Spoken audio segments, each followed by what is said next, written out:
E aí, pessoal, como vocês estão? Espero que estejam bem. Hoje eu trago um conteúdo um pouquinho mais denso, que afinal é a área na qual eu estou terminando minha especialização. Vou falar um pouquinho sobre a obesidade. Bom, a obesidade é uma doença multifatorial e podemos citar que ela envolve a questão emocional, o ambiente, né? O socioeconômico, a genética, questões hormonais, né? Então, tudo isso integra para um ambiente interno, né, no indivíduo de desenvolvimento da obesidade, sendo que só um fator, né, dificilmente vai fazer com que o indivíduo desenvolva essa condição, certo? E qual que é o problema da obesidade, né? Ela puxa consigo, né, muitas outras doenças e complicam a vida do indivíduo, diminuindo a expectativa de vida e pior do que isso, né, a qualidade de vida. Então, a obesidade está muito relacionada a doenças do trato gastrointestinal, né, que provocam um grande desconforto, diminuição na qualidade do sono, também altera bastante a qualidade de vida do indivíduo, né? Então, a obesidade traz esses problemas do dia a dia para o indivíduo obeso e não tornam a vida tão prazerosa, né? E isso é algo para a gente cuidar, né? Bom, então, já dizendo de cara, não existe obesidade saudável, pois ela altera ah, as capacidades do indivíduo, né?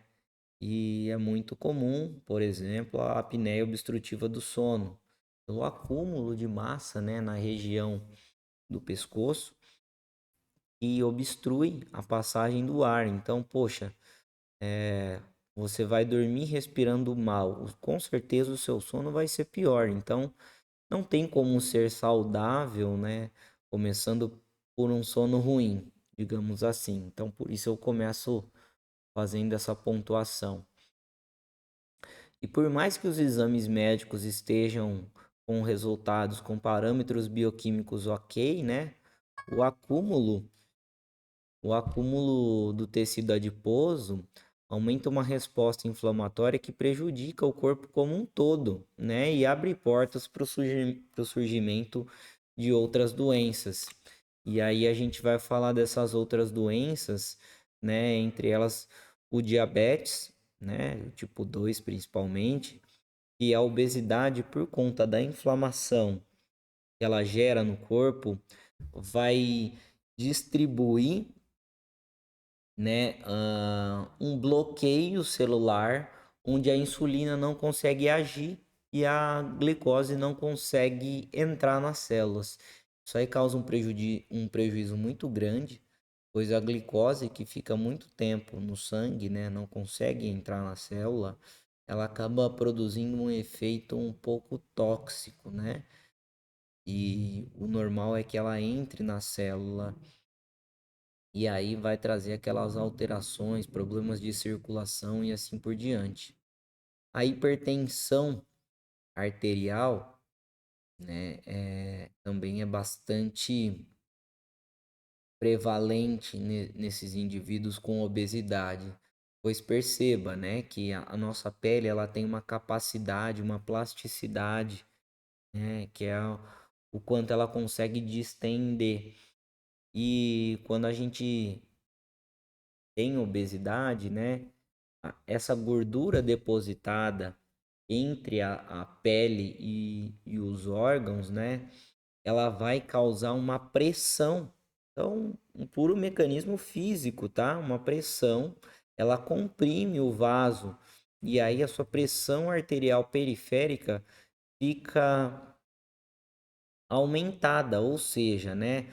Ah, imagine como um canudo sendo apertado por fora. Quando você precisa tomar um milkshake, a gordura está apertando o canudo por fora. O sangue não consegue fluir por dentro do canudo, né? Que é o vaso. Então o milkshake não vai passar naquele canudo apertado por fora. E aí acontece um aumento da pressão arterial, certo? Doenças cardiovasculares, isso também é muito comum em pessoas com obesidade. Então, esse aumento da pressão arterial gera um esforço maior no coração que pode trazer problemas, ah, não só no coração, mas também causar um AVE, né? Um acidente vascular encefálico, né? Então, também é bem preocupante. Distúrbios respiratórios, como eu já disse, a apneia obstrutiva do sono, né?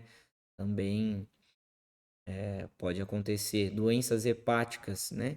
Então, uma esteatose hepática, né? Pode ser causada. O que que é a esteatose, Léo? A esteatose é um acúmulo de gordura. Então, uma pessoa com obesidade, mais do que muita gordura no corpo ela tem muita gordura no sangue, né?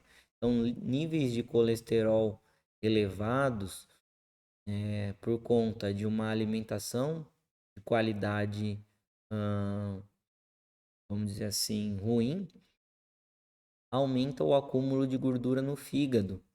E esse acúmulo de gordura no fígado o deixa, hã, como que eu posso dizer, debilitado, tá? Então, ele não vai conseguir suprir as demandas dele. E quais são as demandas do fígado? Bom, o fígado é o nosso principal, hã, como que eu posso dizer, nossa principal usina, ele produz de tudo, tá? Então ele é altamente detox, né? Ele vai nos desintoxicar, porque ele é o primeiro filtro depois do intestino. Então, quando tudo que entra pelo intestino vai passar pelo fígado, né? Via a porta hepática, né?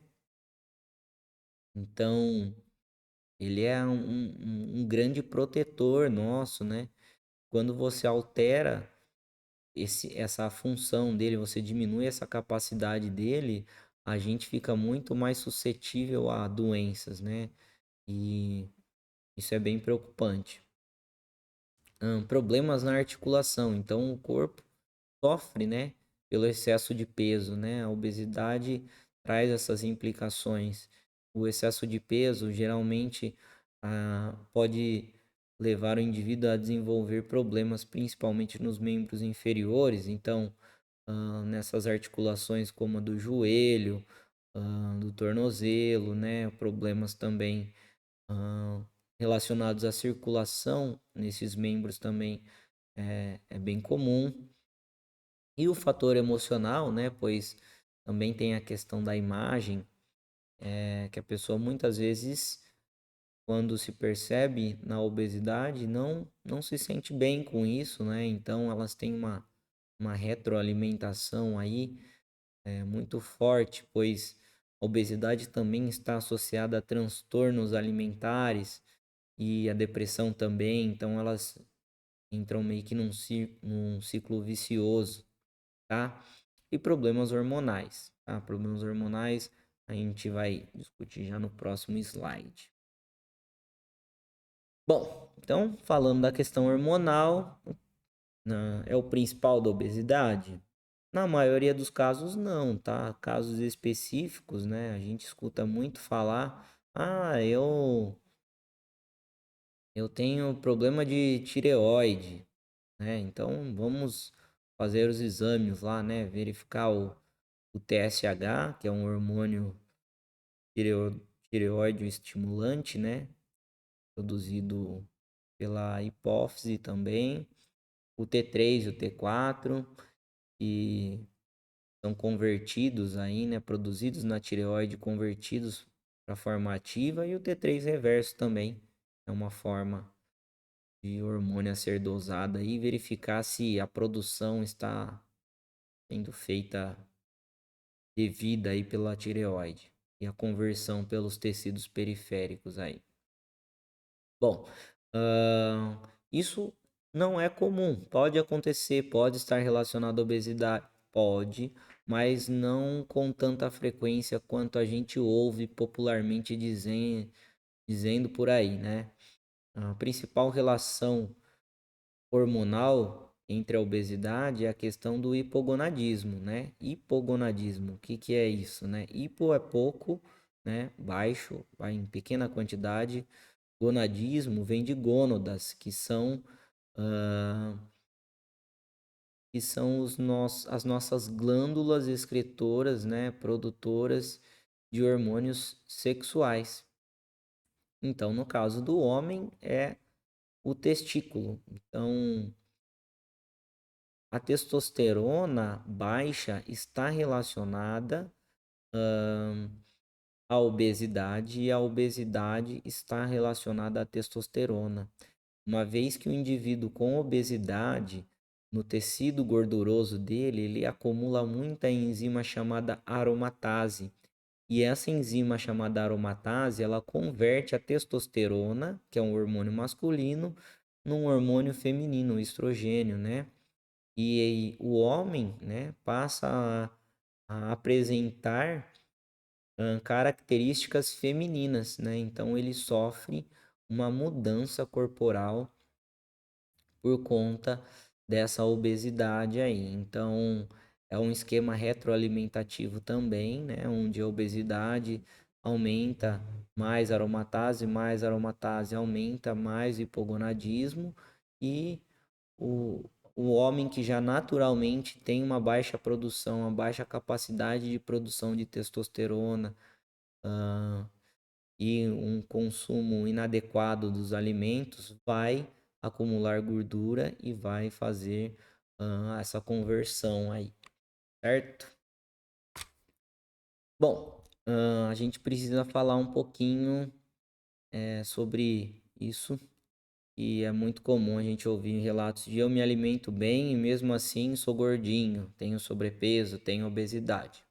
Bom, a gente precisa olhar com cuidado e existem fórmulas que levam em conta, né, a idade, o sexo, a altura, né, a massa livre de gordura, leva em conta alguns parâmetros e a partir disso ela estima o gasto calórico daquele indivíduo, né?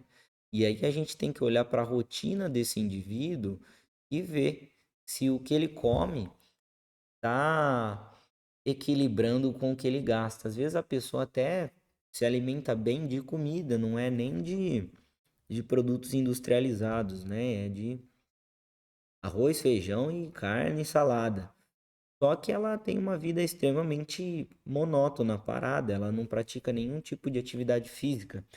E aí fica complicado, porque a gente vai precisar, talvez, reduzir, né, um pouquinho o consumo calórico e alterar hábitos, né? E aí entra a maior complicação, alterar alguns hábitos para essa pessoa ter uma elevação do gasto calórico.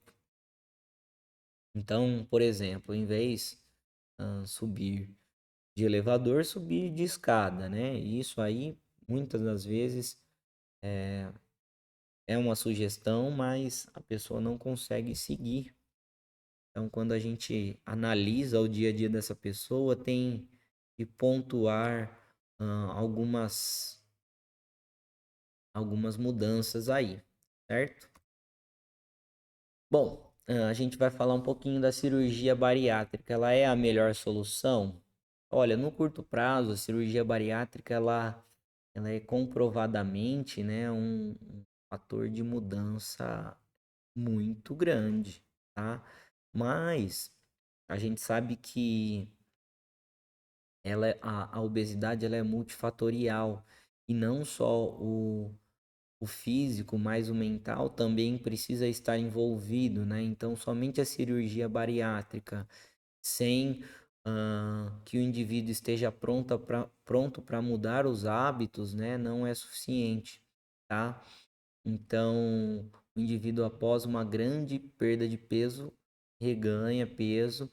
Na maioria dos casos, não totalmente, ele ainda continua um saldo negativo se comparado quando antes da cirurgia, mas o potencial dessa cirurgia pode ser comprometido por uma falta de preparo emocional psicológico para ela.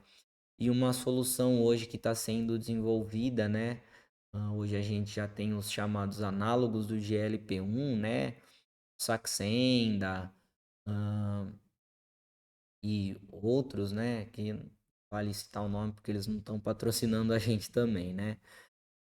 Mas os análogos do GLP-1, a semaglutida, a liraglutida e assim por diante. A gente tem uma nova classe que são os análogos de GLP-1 somados com o GIP.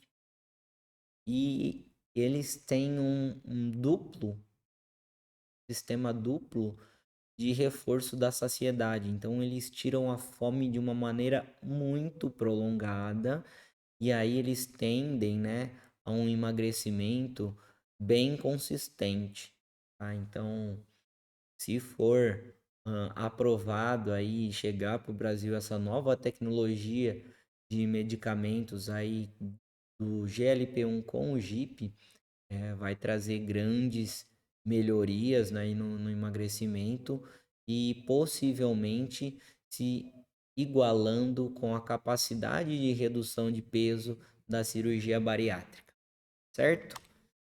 Eu acho que se você gostou do formato do vídeo, hoje foi um conteúdo um pouco mais denso, como eu disse, né?